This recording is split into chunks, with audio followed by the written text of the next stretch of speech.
First வந்து ஒரு 500 ml add பண்ணிக்கோங்க. அதுக்கப்புறம் பாட்டில் ஃபில் ஆகல, பாதியில இருக்குன்னா இன்னும் கொஞ்சம் நம்ம ஆயில் வந்து ஆட் பண்ணிக்கலாம். ஃபர்ஸ்ட் 500 ml நம்ம ஆட் பண்ணிப்போம்.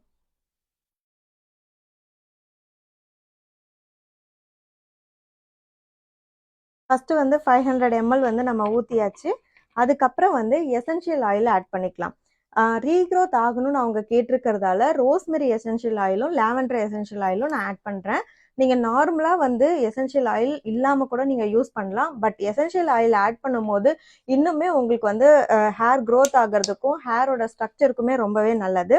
ஃபர்ஸ்ட் வந்து ரோஸ்மெரி எசென்ஷியல் ஆயில் இது வந்து ஒரு 5 ml வந்து ஆட் பண்ணிக்கலாம். நெக்ஸ்ட் வந்து லாவெண்டர் ஆயில். ஆல்ரெடி நீங்க சொல்லும் போது தேங்காய் எண்ணெய், அதுக்கப்புறம் ஆல்மண்ட் ஆயில், அப்புறம் வந்து ஹீட் பாடியா இருந்தா மட்டும் ஆமணக்கு எண்ணெய் ஆட் பண்ணுங்கன்னு சொன்னீங்க. இப்போ வந்து எசென்ஷியல் ஆயில் ஆட் பண்ண சொல்றீங்களே அப்படின்னு சொல்லிட்டு நீங்க கன்ஃபியூஸ் ஆக வேண்டாம்.